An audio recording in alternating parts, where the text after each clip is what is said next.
Iya, masih diekspos lebih dekat, lebih santai, dan masih bersama dengan Mas Fitri dan Mas Adi di sini untuk membahas komunitas Batang Berkebun. Jadi untuk warga Kota Pekalongan mungkin penasaran ya dengan komunitas ini. Harapannya Kota Pekalongan juga memiliki Pekalongan Berkebun. Iya, jadi udah 1 tahun ya Mas ya Batang Berkebun? Tanggal 7 besok 1 tahun. 1 tahun tanggal 7 besok, bentar lagi ulang tahun. Tanggal 15. Tanggal 15. Mundur lagi nggak apa-apa deh. Tanggal 15 Juni. Iya, saya mau nyiapin kado gitu Mas maksudnya. Acara harla juga. Ada harla juga. Malam minggu. Sekretariat Batang Berkebun. Oke, dan setelah 1 tahun ini ya, mungkin di tanggal 15 nanti kira-kira udah ada perkembangan apa aja nih selama ini dari komunitas Batang Berkebun? Yang pertama yang kita harapkan itu kan perubahan sikap perilaku masyarakat, mau dan mampu memanfaatkan pekarangan mereka. Karena ini bukan untuk siapa-siapa, tapi untuk mereka sendiri. Ya. Jadi kebanyakan orang mengeluh dengan masalah ekonominya, tapi kan sebenarnya itu masalah pangan. Mereka bekerja apapun itu pada akhirnya untuk makan. Makanya coba kita perhatikan setiap beberapa bulan sekali lah, kita nggak bicara tahun, beberapa bulan sekali pasti ada masalah harga bawang naik ya. Harga cabai naik, harga ini naik. Kalau mereka masyarakat itu bisa memproduksi sendiri, kayaknya masalah-masalah itu nggak terlalu berefek ya, bisa teratasi, nggak terlalu berefek bagi ekonomi mereka. Contoh ini kita mau lebaran, setelah kita memberikan edukasinya tentang menanam cabai ibaratnya, ini waktu 2 sampai 3 bulan itu sudah panen. Jadi kan mereka bisa planning 2 bulan sebelum lebaran mereka sudah mulai menanam, entah itu pakai polybag, entah itu pakai vertikultur di pekarangan rumah ya, sempit apapun. Saat lebaran dia sudah bisa panen sendiri. Mau harga sembako itu meroket, mereka nggak peduli, nggak ada efeknya, nggak ada imbasnya. Ya gitu. Iya, jadi selain untuk memanfaatkan lahan, ini juga untuk meningkatkan perekonomian dari masyarakat sendiri ya. Iya. Bisa dibayangkan pemirsa kalau semisal di lahan kita sudah ada kebun ya yang tidak memerlukan banyak lahan ya, kita bisa menanam cabai, kemudian juga berbagai macam sayuran lainnya. Kalau mau masak nggak usah ke pasar ya, tinggal panen aja di depan rumah. Segar sekali saya. Iya, segar sekali. Ya, untuk sejauh ini dari Mas Adi menerapkan juga di rumahnya. Alhamdulillah saya udah menerapkan. Dulu saya bingung juga, ada lahan pekarangan cuman nggak dimanfaatin. Setelah kita saya bergabung dengan teman-teman Batang Berkebun, terinspirasi juga akhirnya. Bahkan kadang saya menggunakan kantong-kantong minyak yang bekas itu, kantong minyak goreng itu kita bisa manfaatkan sebagai polybag. Jadi kita nggak harus beli polybag yang baru, kita bisa memanfaatkan kantong-kantong bekas, kantong gandum, kantong minyak dan sebagainya. Bahkan kalau ada dana sedikit kita bisa buat yang model vertikultur dan hidroponik kayak gitu, itu lebih bagus untuk ditaruh di depan rumah sebagai hiasan juga. Hiasan menarik juga ya kalau dilihat. Warnanya bisa lebih gini, kalau kayak kantong gandum, kantong minyak goreng, itu warnanya kan warna-warni. Kalau polybag yang kita beli di toko pertanian kan itu warnanya paling hitam sama putih. Warnanya cuma itu. Kalau pakai limbah, katakanlah limbah itu sampah ya, sampah dapur, itu warnanya ada yang kuning, biru, campur-campur campur variasi. Justru malah variasi, nilai seni tersendiri. Estetikanya itu malah timbul, ada. Iya, ada memperhatikan estetikanya juga di situ. Ya, kemudian untuk Batang Berkebun ini kan juga menerapkan sistem vertikultur begitu ya, Mas ya. Ini mungkin bisa dijelaskan kepada pemirsa mengenai vertikultur itu apa, kemudian bagaimana seperti itu.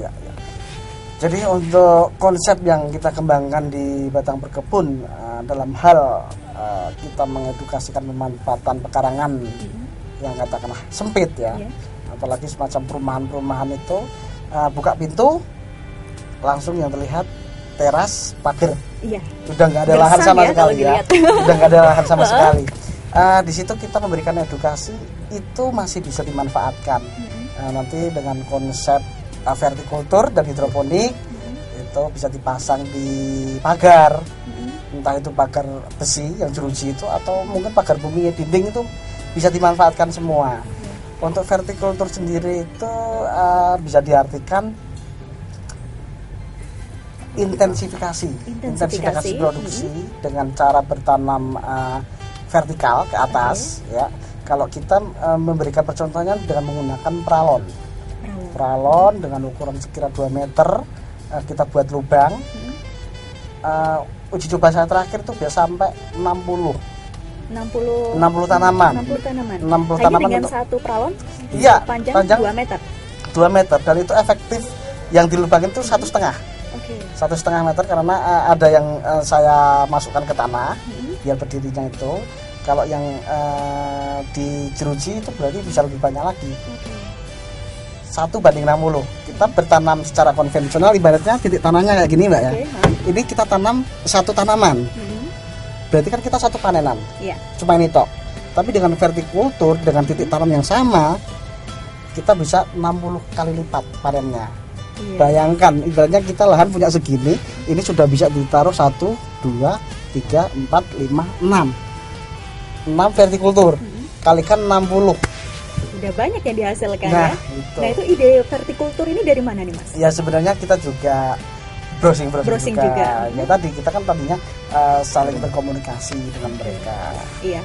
Kemudian untuk Mas Adi ini ya, kalau saya lihat saya udah pernah lihat ya yang kemarinnya itu, jadi memanjang ya untuk pipanya, kemudian diberi lubang-lubang. Itu untuk tanahnya apa enggak mencar begitu Mas? Karena kan diberi lubang-lubang begitu. Yang vertikultur itu. Yang vertikultur. Itu kan dengan teknik sendiri, jadi tanah nggak bakal menyebar. Kan itu kan kayak gini, nanti lubangnya kebal, jadi nggak bakal keluar. Itu dengan teknik sendiri. Jadi untuk rekan mungkin bisa bantu ya. Kalau yang kebanyakan di dunia maya yang saya lihat, mereka melubanginya sistem bundar. Bundar. Jadi waktu disiramin dari atas, ini media tanam pada keluar. Tapi ya itu tadi, karena saya belajar dulu, ada masalah berarti kan biasanya ada solusinya. Ya, saya cari ketemu konsepnya, ini harus dibuat kayak apa ya namanya ya? Enggak, ini. Jadi ini kan ketinggian lubangnya sama. Jadi kita cuma tarik agar kayak gini.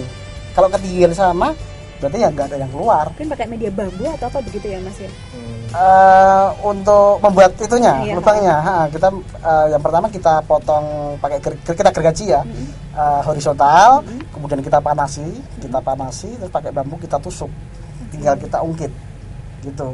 Kalau yang lainnya mungkin ya pakai yang alat namanya hole saw, alat pelubang itu bundar. Ya itu kalau disiramin dari atas pasti keluar media tanamnya. Oke. Kemudian untuk maksimal apa harus 2 meter apa bisa lebih tinggi lagi nih untuk materialnya? Tergantung. Kalau kita punya tangga yang tinggi, kita bisa bikin yang susah juga pemirsa repot nyiramnya ya. Menyesuaikan. Kemudian kita biar lebih meteknya juga enak. Misal kalau ketinggian kan juga repot juga kita meteknya. Dan nyiramannya pun juga kita repot, nantinya harus naik tangga, kurang efisien lah, kita menyesuaikan dengan kondisi kita. Iya. Terus kalau dilihat juga kalau semisal udah panen bentuknya unik juga ya Mas ya, kayak cabai ini pada ke atas gitu kan. Ya, kemudian untuk tanamannya ini apa aja mungkin yang bisa ditanam atau yang efektif menggunakan sistem ini? Silakan Mas Adi. Kemudian kita lebih efektif ya untuk dipanen setiap hari ya, digunakan setiap hari kayak sayuran itu kan kita lebih manfaatnya lebih terasa. Bandingkan sebenarnya hampir semua tanaman bisa ditanam dengan model itu. Cuman kalau sayuran kan kita lebih efisien, lebih efektif waktunya, dan itu pun kita bisa langsung petik langsung. Kalau kita tanam yang kayak sayur bayam itu kan lebih mudah. Bandingkan bayam juga bisa ya? Bisa, hampir semua sayuran bisa. Kalau bayam kita lebih efektif pakai talang. Pakai talang air itu kita bikin rak-rakan. Kalau yang di dunia maya ini, aku berbicara dunia maya lagi, mereka konsepnya biasanya segitiga. Tapi setelah saya hitung intensifikasinya, tingkat penaikan produksinya, itu masih kalah dengan konsep yang seperti rak. Nah, itu bisa lebih banyak jumlah talang yang kita bisa pasangkan. Iya, tapi untuk penerapannya ini lebih banyak vertikultur ya, untuk yang di batang saat vertikultur. ini. Iya, kemudian pemirsa masih akan kita lanjutkan perbincangan kita mengenai batang berkebun, namun sebelumnya kita coba lihat tayangan yang satu ini.